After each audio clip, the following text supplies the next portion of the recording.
അതീവ സന്തോഷത്തോടെയും വിസ്മയത്തോടെയും കേൾക്കുകയായിരുന്നു. ഞാൻ പണ്ട് നിങ്ങളോടും പറഞ്ഞിട്ടുണ്ട് പലപ്പോഴും, കൃപാസനത്തിൻ്റെ അമ്മ സഞ്ചാരി മാതാവാണെന്ന്. സഞ്ചരിച്ചെത്തുന്ന ആളാണ്. വിശ്വാസികൾ ഇരിക്കുന്ന എല്ലാ ഇടങ്ങളിലേക്കും അമ്മ സഞ്ചരിച്ചെത്തും. നമ്മൾ ഉടമ്പടി ചെയ്യുമ്പോൾ ശരിക്കും എന്താ സംഭവിക്കണമെന്ന് ഉടമ്പടി ചെയ്യുന്നവരറിയണം. അമ്മയുടെ ഉടമസ്ഥതയിൽ വരികയാണ് നമ്മൾ. അപ്പോൾ അതുകൊണ്ടാണ് മകളെ എന്താണ് അസുഖം, എന്താണ് വിഷമം എന്നൊക്കെ ചോദിക്കണത്. അപ്പോൾ നമ്മൾക്ക് അമ്മയോട് സംസാരിക്കാൻ പറ്റുന്നുണ്ട്. അവൾ അമ്മയോട് സംസാരിച്ചു, അമ്മ എനിക്ക് ഇന്ന സ്ഥലത്ത് ഇന്ന വേദനയാണ്, ഇത്രയേ ഉള്ളോ എന്ന് പറഞ്ഞ് അവിടെ തൊട്ട്. അതൊക്കെ എനിക്ക് പെട്ടെന്ന് മനസ്സിലാകും. കാര്യം എൻ്റെ വായിൽ വന്ന് കൈയിട്ട് 4 വിരൽ വിട്ടതല്ലേ. അപ്പോൾ എനിക്കത് പെട്ടെന്ന് മനസ്സിലാകും. ഞാൻ പിന്നെ ആളെ കാണുകയും ചെയ്തു, നേരിട്ട് കണ്ട ആളെ. സ്ത്രീയായിട്ടല്ല, അമ്മയായിട്ട് തന്നെയാണ് കണ്ടത്. ഈജിപ്തിൽ വെച്ച് അത് രാത്രി 3 മണിക്ക്. ഈ സ്വപ്നവും ഉറക്കവും ഒക്കെ ഒരു വലിയൊരു സമയമാണ്. നിങ്ങൾ പ്രാർത്ഥിച്ച് കിടന്ന് ഉറങ്ങണം. അല്ലാതെ വേറെക്കിടാക്കളും തോന്നിവാസം വിളിച്ച് അയ്യോ കറണ്ടും ഇല്ലേ, ലൈറ്റും ഇല്ലേ, ഫാനില്ലേ, വേർക്കണല്ല, ഇങ്ങനെ ലോകത്തിലുള്ള മുഴുവൻ ആൾക്കാരെ തോന്നിവാസം വിളിച്ച് കിടന്നുറങ്ങിയ അമ്മയ്ക്ക് വരാൻ പറ്റത്തില്ല. ദൈവത്തിന് വരാൻ പറ്റിയ ഒരു കണ്ടീഷൻ ഉണ്ടാക്കണം. നമ്മുടെ സ്വപ്നമായാലും ദർശനമായാലും നേരിട്ടുള്ള വരവായാലും സത്യമായ കാര്യങ്ങളാണ്. അപ്പോൾ ആ ഒരു ബോധം, അതുകൊണ്ടാണ് നമ്മൾ വിശുദ്ധി കീപ്പ് ചെയ്യണത്. പരമാവധി വിശുദ്ധി മാത്രമല്ല, വിശ്വാസം. ഇപ്പോൾ അമേരിക്കയിലെ സാക്ഷ്യം പറഞ്ഞില്ലേ, അത് 7ാം ക്ലാസ്സുകാരനാണ്. നമുക്കിവിടെ വലിയ ഡോക്ടേഴ്സിന് പോലും പോകാൻ ബുദ്ധിമുട്ടുള്ള സമയമാണ്. ഇവനൊരു പ്രാവശ്യം പോയിട്ട് അവിടെ 3 മാസം ജോലി ചെയ്തിട്ട് അവിടെ ടെർമിനേറ്റ് ചെയ്ത് പോകുന്നയാളാണ്. അവിടുന്ന് ജോലി തുടരാൻ പറ്റാതെ സാങ്കേതികമായ കാരണങ്ങളാൽ അവിടുന്ന് പോകുന്നയാളാണ്. അപ്പോൾ ആ ഫയൽ ക്ലോസാണ്. ഈ ക്ലോസായ ഫയലുകൾ ഇപ്പോൾ നമ്മുടെ ജീവിതത്തിൽ ഇതുപോലെ ഫയൽ ക്ലോസായി പോകും. ഇപ്പോൾ ചിലർ പറഞ്ഞു, അച്ഛാ ഞാൻ 2 പ്രാവശ്യം കാനഡയിലേക്ക് വിസയ്ക്ക് സബ്മിറ്റ് ചെയ്തു. ആദ്യം ട്രാൻസാക്ഷനിൽ മിസ്റ്റേക്കായിരുന്നു. ഇപ്പോൾ നമ്മൾ ഇട്ടിരിക്കുന്ന പണം എഫ് ഡി ആണ്. അവസാനം 2 ലക്ഷം, 12 ലക്ഷത്തിൽ 2 ലക്ഷം കാണിച്ചിരിക്കുന്ന എഫ് ഡി ആണ്. ആ എഫ് ഡിയുടെ കാലാവധി പോരാ എന്ന് എംബസിയിലുള്ളവർ പറഞ്ഞു. 2 മാസത്തെ കാലാവധിയിലേക്ക് ആണ് എഫ് ഡി ഇട്ടിരിക്കുന്നത്. അപ്പൻ്റെ എഫ് ഡി എടുത്തിട്ട് കാനഡയിലെ വിസയ്ക്ക് വേണ്ടി ഫണ്ട് കാണിച്ചിരിക്കുകയാണ്. അപ്പോൾ അവർ പറഞ്ഞ് ഇത് 2 മാസമല്ലേ ഉള്ളൂ, മച്ചർ ഫ്രണ്ട് അല്ല എന്ന് പറഞ്ഞ് വിസ റിജക്റ്റായി. അപ്പോൾ ഓരോരോ സമയത്ത് ഓരോ തരത്തിൽ റിജക്റ്റാവും. എൻ്റെ മക്കൾ എന്ത് റിജക്റ്റായാലും നമ്മൾ മുന്നോട്ട് തന്നെ പോകും. Praise the Lord. അതെന്താ ഞാൻ ഇങ്ങനെ കട്ടൻ്റെ പറയണമെന്നറിയാമോ? ഞാൻ ആ മകൾ പല പ്രാവശ്യം എൻ്റെ അടുത്ത് വരും, അച്ഛാ ശരിയാകുമോ അച്ഛാ? കാര്യം അവന് വിദ്യാഭ്യാസം കുറവാണല്ലോ, അതാണ് അവളങ്ങനെ ചോദിക്കണത്. അപ്പോൾ അവന് ഞാൻ കണ്ടിട്ട് പറഞ്ഞു ശരിയാവും. നമുക്കൊരിക്കൽ മെസ്സേജ് കിട്ടിയാൽ പിന്നെ മെസ്സേജ് മാറത്തില്ലല്ലോ. ഒരിക്കൽ മെസ്സേജ് ആയിക്കഴിഞ്ഞാൽ പിന്നെ മെസ്സേജ് മാറത്തില്ല. പിന്നെ നമ്മൾ പിന്നെ മെസ്സേജ് എടുത്തു കഴിഞ്ഞാൽ അതിൻ്റെ ഒരു ടൈമുണ്ട്, ഓരോ വിഷയത്തിൻ്റെ ഒരു ടൈമുണ്ട്. ആ ടൈം കഴിയുമ്പോൾ മാത്രമേ മെസ്സേജിന് വ്യത്യാസം വരുത്തും. ആ ടൈമിനുള്ളിൽ നമ്മൾ ചെയ്തില്ല എന്നുണ്ടെങ്കിൽ ആ ടൈം കഴിയുമ്പോൾ മെസ്സേജ് ഡിവീറ്റ് ചെയ്ത് വരും. പക്ഷേ അച്ഛനത് ഉറപ്പായതുകൊണ്ട് ഞാൻ പറഞ്ഞില്ല, കുഴപ്പമില്ല മോളെ, ശരിയാവും. അപ്പം നമുക്ക് തന്ന കാര്യമാണ്, എപ്പോഴായാലും വിളിക്കുക. എന്തുകൊണ്ടാണ്? ഇതുപോലെ തന്നെ നിങ്ങളുടെ കാര്യം ചില സമയത്ത് നമ്മളുടെ മൊത്തം ഡെസ്പായെന്ന് വിചാരിച്ചോ. അതായത് നമുക്ക് ഒരു അഡ്മിഷനും കിട്ടിയില്ല, പിള്ളേരെല്ലാം പഠിക്കാൻ തുടങ്ങി, നമുക്ക് വിഷമമൊക്കെ ആയി. ഇതുപോലെ തന്നെ ഓരോരോ കാര്യവും വരിക. അപ്പോഴും എൻ്റെ മക്കൾ വിശ്വാസത്തിൻ്റെ കാര്യത്തിൽ കോംപ്രമൈസ് കാണിക്കരുത്. മനസ്സിലായില്ലേ? ദൈവത്തിന് ഒരു കോളേജല്ല ഉള്ളത്, ദൈവത്തിന് ഒരു ലക്ഷ്യമല്ല. പിന്നെ മുന്നോട്ട് പോകും, നമ്മൾ പ്രാർത്ഥിച്ച് തന്നെ മുന്നോട്ട് പോകും. ഇപ്പം ജൈറൂസിൻ്റെ ഒരു സംഭവം ബൈബിളിൽ കഴിഞ്ഞ ഞായറാഴ്ച ഞാൻ എൻ്റെ കുറച്ച് ഭാഗം പറഞ്ഞുതരാം. ജൈറൂസ് എന്താണ്? ഒരു സിനഗോഗ് അധികാരിയാണ്.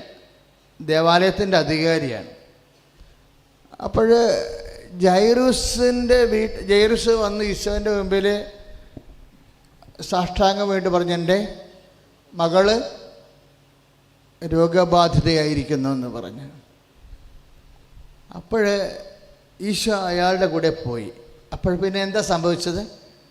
ഒരു രക്തസ്രാവക്കാരി രോഗി വന്ന് ഈശോനെ തൊട്ടു. പിന്നെ അവളുമായിട്ട് ഈശോ ഒരു വലിയ സംഭവം നടന്ന കാരണം ഈശോയിൽ നിന്ന് ശക്തി ഒഴിഞ്ഞു പോയത് ഈശോ ശ്രദ്ധിച്ച്. അപ്പോൾ ഈശോ ചോദിച്ചു, ആരാണ് തൊട്ടത്? അപ്പോൾ അവൾ കാര്യം പറഞ്ഞു. പിന്നെ മകളെ ധൈര്യമായിരിക്കുക, മകളെന്ന് വിളിച്ച്. അതൊക്കെ ഭയങ്കര തണുപ്പുള്ള വിളിയാണ്. കാര്യം അവളുടെ അവസ്ഥ വളരെ മോശമാണ്. അവളെ മകളെന്ന് വിളിക്കണമെങ്കിൽ അവളെ കരഞ്ഞു കാണാൻ മിക്കവാറും ആ സമയത്ത്.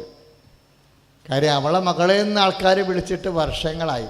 12 കൊല്ലമായിട്ട് രക്തസ്രാവമാണ്. ബൈബിൾ എന്താ പറയണത്? സാമ്പത്തികമായിട്ട് പാപ്പരാണെന്നാണ് പറയണത്. നീ സാമ്പത്തികമായി പാപ്പരാണെങ്കിലും ദൈവം നിന്നെ മകളെയും തന്നെ വിളിക്കും.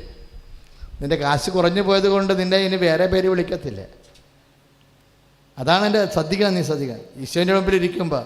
അതുകൊണ്ടാണ് നമുക്ക് പോടാ പുല്ലെന്ന് പറയും. മറ്റുള്ളവർ നമ്മളെ എങ്ങനെയൊക്കെ താഴ്ത്തി കെട്ടിയാലും കൊച്ചാക്കിയാലും നമ്മൾ മൈൻഡ് ചെയ്യരുത്. അത് മൈൻഡ് ചെയ്യുന്നതല്ല, സങ്കടപ്പെടരുത്. എന്താ കാര്യം? നിന്നെ അംഗീകരിക്കണവൻ്റെ മനസ്സിൽ എപ്പോഴും നിനക്കൊരു സ്ഥാനം ഉണ്ടായിരിക്കും.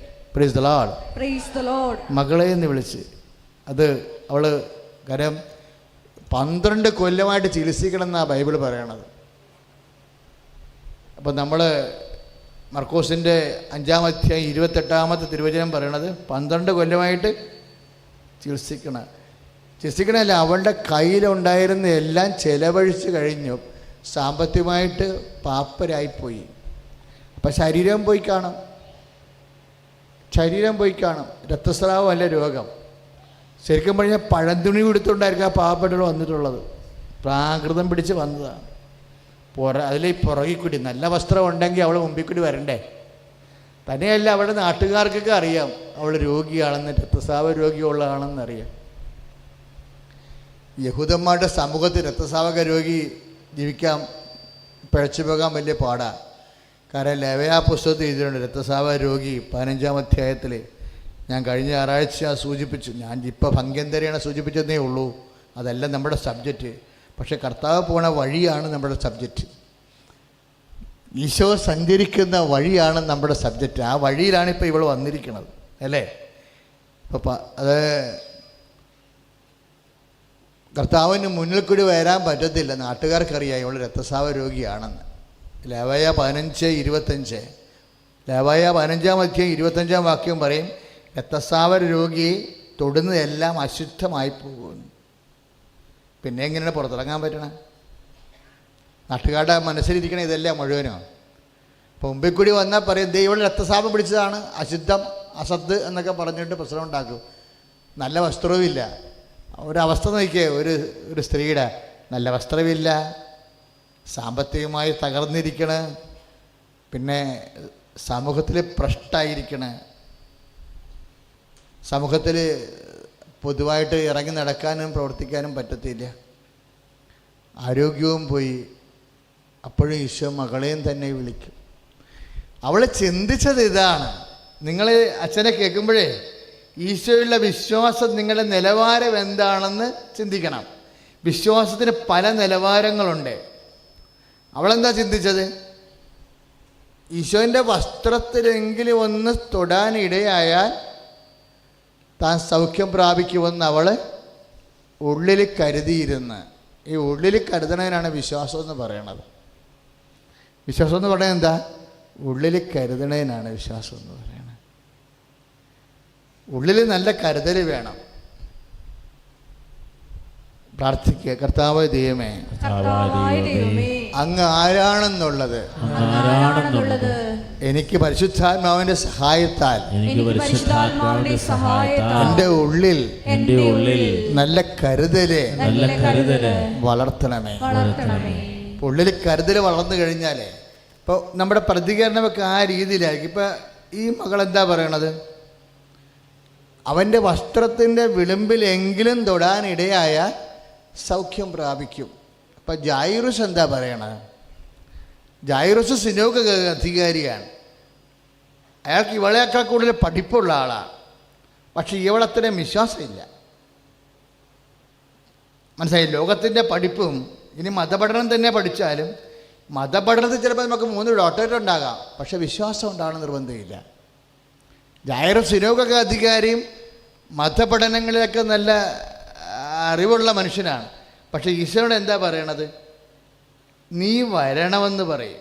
നീ വന്ന് നിൻ്റെ കൈ വെച്ച് എൻ്റെ മകളെ സുഖപ്പെടുത്തണം. അപ്പോൾ നോക്കിയേ, അതൊന്ന് അളന്ന് നോക്കിക്കേ, എന്തോ കുഴപ്പമില്ല എൻ്റെ അടുത്ത്. രക്തസ്രാവരോഗി എന്താ പറയണത്? അവൻ്റെ വസ്ത്രത്തിൻ്റെ വിളിമ്പിലെങ്കിലും തൊടാനിടയായ താൻ സൗഖ്യം പ്രാപിക്കും. Praise the Lord. അപ്പോൾ മർക്കോസ് 5:28 കഴിഞ്ഞിട്ട് നമ്മളിങ്ങോട്ട് വന്ന് മർക്കോസ് 5:35 വരുമ്പോൾ ജൈറൂസിൻ്റെ പറച്ചിലാണ്, നീ വന്ന്. അപ്പോൾ ഈശോൻ നീ വന്ന് എൻ്റെ മകളുടെ മേൽ വന്ന് വാതിക്കൽ നിന്നാലും പോരാ, അകത്ത് കയറണം. അകത്ത് കയറിയാലും പോരാ, എൻ്റെ മകളെ തൊടണം. ഈ വിശ്വാസത്തിൻ്റെയൊക്കെ പാളിച്ച എന്താണെന്നറിയാവോ? ഇത് ഇനി ഇവർ രണ്ടും യഹൂദന്മാരാണ്. യഹൂദനല്ലാത്തൊരു വിജാതിയനുണ്ട്. അയാൾ പറഞ്ഞത് കേൾക്കെങ്കിൽ നമ്മൾ ഈ ജൈറൂസിനൊക്കെ തല്ലിക്കൊല്ലും. എന്താ പ്രശ്നം? അയാളെന്താ പറഞ്ഞത്? എൻ്റെ ഭൃത്യൻ രോഗബാധിതനായി വീട്ടിൽ കിടക്കുന്നു, എനിക്ക് അങ്ങേ വന്ന് നേരിട്ട് കാണാൻ പോലും എനിക്ക് യോഗ്യതയില്ലായിരുന്നു, അതുകൊണ്ടാണ് ഞാൻ എൻ്റെ ഭൃത്യന്മാരെ വിട്ടത്. ശതാധിപൻ റോമൻ ഭരണാധികാരി എന്താ പറയണത്? അങ്ങ് ഈ വഴിയിൽ നിന്നൊരു വാക്ക് പറഞ്ഞാൽ മതിയെന്ന്. Praise the Lord. ലൂക്കാ 7:7 എന്താ പറയണത്? അങ്ങ് ഈ വഴിയിൽ നിന്ന്. അപ്പോൾ രക്തസ്രാവക്കാരേക്കാൾ മുകളിലാണ് അയാൾ. രക്തസ്രാവക്കാർ രോഗി പറഞ്ഞത് കർത്താവിന് ഞാൻ തൊടണം. ജൈറൂസ് പറഞ്ഞത് നീ വരണം, എൻ്റെ വീട്ടിൽ കയറണം, എൻ്റെ മകളെ തൊടണം. ശതാധിപൻ എന്താ പറയണത്? ലൂക്കാ 7:7 നീ ഈ വഴി വരണ്ട, നിന്നെ സ്വീകരിക്കാനൊന്നും എനിക്ക് യോഗ്യതയില്ല, നീ ഇവിടെ നിന്ന് ഒരു വാക്ക് പറഞ്ഞാൽ മതി, എൻ്റെ ഭൃത്യൻ സുഖപ്പെട്ടുകൊള്ളുമെന്ന്. ഒന്ന് പ്രാർത്ഥിക്കുക. കർത്താവായ ദൈവമേ, വ്യത്യസ്തങ്ങളായ വിശ്വാസ നിലവാരങ്ങള് കേൾക്കുമ്പോഴ് ശതാധിപന്റെ വിശ്വാസം പോലെ എന്നെ ശക്തിപ്പെടുത്തണമേ. എന്താ ശതാധിപന്റെ വിശ്വാസത്തിന്റെ ഗുണമെന്ന് പറയണത്? ഇപ്പം നിങ്ങൾ ഇവിടെ ഇരിക്കുക, പലപ്പോഴും സന്ദേശം വരണത് എന്താ? സന്ദേശം വരണത് ഇപ്പം ആരാധന സന്ദേശം വരണത് നിങ്ങളിവിടെ ഇരിക്കുമ്പോൾ വീട്ടിലുള്ളവരെ കുറിച്ചാണ് സന്ദേശം വരണത്, ഇല്ലേ? വീട്ടിലുള്ള രോഗികൾ എഴുന്നേറ്റ് വരണതും ക്യാൻസർ സുഖപ്പെടുന്നതൊക്കെയാണ്. അതെന്തുകൊണ്ടാണ്? നിങ്ങളിവിടെ ഇരുന്ന് പ്രാർത്ഥിക്കുമ്പോൾ കർത്താവ് ഇവിടെ ഇരുന്ന് വിചാരിക്കും. നിങ്ങളിവിടെ ഇരുന്ന് പ്രാർത്ഥിക്കുമ്പോൾ ഇപ്പം നിങ്ങളുടെ മകൻ മസ്കറ്റിലാണ്, അവൻ പറഞ്ഞേക്കണ മമ്മി ഇന്ന് വൈകുന്നേരമാണ് ഇൻ്റർവ്യൂ. അപ്പം മമ്മി പറയും നീ വിഷമിക്കാതിരിക്കുക, ഞാൻ കൃപാസനത്തിലൂടെ പോവുകയാണെന്ന് പറയും, ഞാൻ കർത്താവിന് മുമ്പിൽ ഉണ്ടാകും. അത് നിൻ്റെ മകനെക്കുറിച്ച് നിൻ്റെ മകൾ നിന്നോട് വേവലാതിയും കണ്ണീരും പറയുമ്പോഴേ നിനക്കെന്താണ് ഉറപ്പുള്ളത്? അനേകായിരങ്ങളുടെ സാക്ഷ്യമാണ് നമ്മുടെ ഉറപ്പ്. ഈശോ അമ്മ ജീവനോടെ പ്രത്യക്ഷപ്പെട്ട സ്ഥലത്ത് ആരാധന എഴുന്നള്ളിച്ച് വെച്ച് പ്രാർത്ഥിക്കുമ്പോൾ ഈ ബോർമയിൽ, ഈ വിയർപ്പിൽ, ഈ വേദനയിൽ ഞാൻ അമർന്നിരിങ്ങും ഇരുന്ന് ഞാൻ വിശ്വാസം പ്രഖ്യാപിക്കും. ഇപ്പം ചില അണ്ണന്മാരൊക്കെ പോയില്ലേ, കാര്യം റോഡേ വരെ ആൾക്കാർ നിൽക്കുകയാണ്. അപ്പം ചില ആൾക്കാർക്ക് ഇരിക്കാൻ പറ്റാത്തത് കൊണ്ട് 1-2 പേരൊക്കെ പോയെന്ന് എന്നോട് പറഞ്ഞു. ഒരു മണ്ടത്തരമാണ് കാണിക്കണത്. എന്താ കാര്യം എന്നറിയാമോ? ഇരിക്കാൻ പറ്റുകയില്ലെങ്കിലും തൂണയിലൊക്കെ കുത്തി ഇരിക്കണം. നമ്മൾ കാല് കഴിച്ചാലും അവിടെ നിൽക്കണം. അല്ലെങ്കിൽ ഇന്ന് മഴ പെയ്തില്ല, ഞായറാഴ്ച മഴയും പെയ്തു, എന്നിട്ട് അനങ്ങിയില്ലൊരു മനുഷ്യൻ.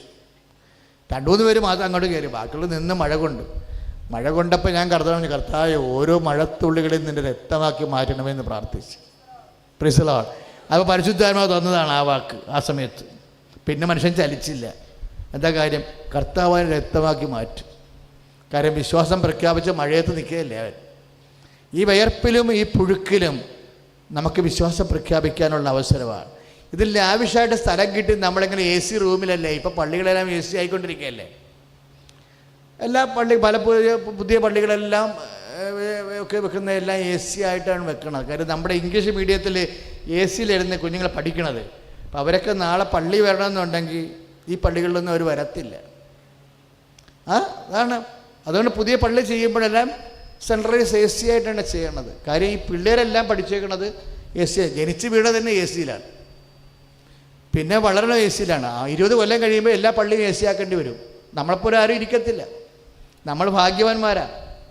AC-ൽ അങ്ങനെ ഒരു 3 നേരം ഭക്ഷണം കഴിച്ച് ലാവിഷായിട്ട് വന്നിരിക്കും. ആര് വരാൻ? കർത്താവ് വരണമെങ്കിൽ ഇതിങ്ങനെ ഇരിക്കണം. ഹല്ലേലൂയ. ശ്രദ്ധിക്കട്ടെ. ഹല്ലേലൂയ.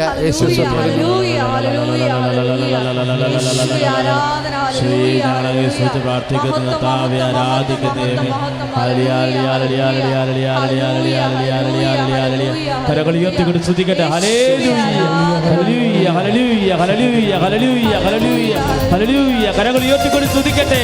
ഹല്ലേലൂയ ഹല്ലേലൂയ ഹല്ലേലൂയ ഹല്ലേലൂയ ഹല്ലേലൂയ.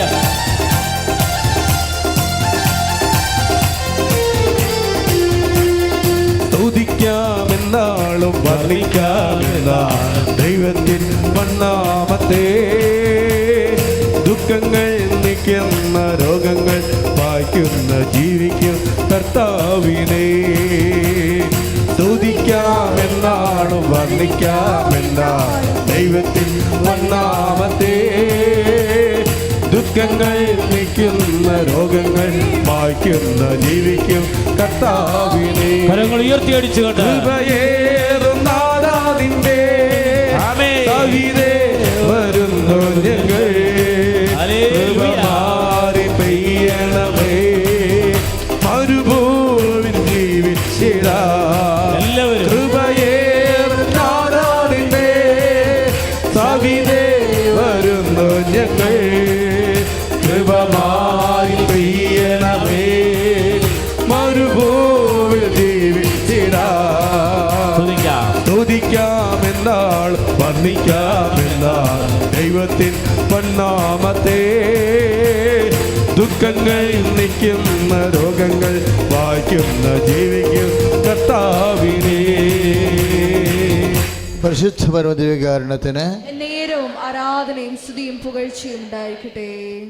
അവളെ ധൈര്യപ്പെടുത്തി, മകളെ നീ സൗഖ്യമുള്ളവളായിരിക്കുക. അപ്പം ഈശോൻ്റെ ഒരു കൺസെൻ്റ് കൂടി കൊടുത്തതിന് അവൾ സ്വന്തമായിട്ടൊന്ന് പുറകിൽ നിന്ന് കട്ടെടുത്തതാണ് ഇല്ലേ. സ്വന്തമായിട്ട് വിശ്വാസം കൊണ്ട് പുറകിലൂടെ വന്ന് ഈശോ പോലും അറിയാതെ കട്ടെടുത്തതാണ്. അപ്പോൾ ഈശോ പറഞ്ഞു, മകളെ സൗഖ്യമായിരിക്കും. അതായത് നീ അത് എടുത്തോളാൻ പറഞ്ഞു. അവളെടുത്തതാണ്, അനുവാദമില്ലാതെ. അവസാനം അനുവാദം കൊടുത്തു. വിശ്വാസപൂർവ്വം ഇങ്ങനെ കുറേ കാര്യങ്ങൾ ചെയ്യാൻ പറ്റും. നമ്മൾ വിശ്വസിച്ച് കർത്താവിൽ നിന്ന് എടുക്കണത് അത് ഏതവസ്ഥയിലാണെങ്കിലും കർത്താവ് നമുക്കത് തരും. അവിടെ സമാധാനത്തിന് പോകാൻ പറഞ്ഞു. അത് ഭയങ്കര വർത്തമാനമാണ് പറയണത്. സമാധാനത്തോടെ, അതായത് അവളുടെ ഭൗതികം, ആത്മീയം, സാമൂഹികം, സാമുദായികം എല്ലാ മേഖലകളിലും സമാധാനമാണ്. ആ ഒരു വാക്ക് ഉപയോഗിക്കുന്നത് ഭയങ്കര ഈടുള്ള വാക്കാണ്. അവിടെ ലൈഫ് തന്നെ മൊത്തം ചേഞ്ച് ചെയ്ത് പോവുകയാണ്. സമാധാനത്തെ പോയിക്കൊള്ളാം, ഇനി നിനക്ക് അസ്വസ്ഥത ഉണ്ടാകത്തില്ലെന്ന്. Praise the Lord. അതും പറഞ്ഞിട്ട് ആൾ നേരെ ജെറൂസലേമിൻ്റെ വീട്ടിലോട്ട് പോവുകയാണ്. അപ്പോൾ വഴിക്ക് ചെന്നപ്പോൾ അവിടുന്ന് 2 പേര് ഇങ്ങോട്ട് വന്നു. എന്താ പറഞ്ഞത്? ഗുരുവിനെ ഇനിയും ബുദ്ധിമുട്ടിക്കണ്ട.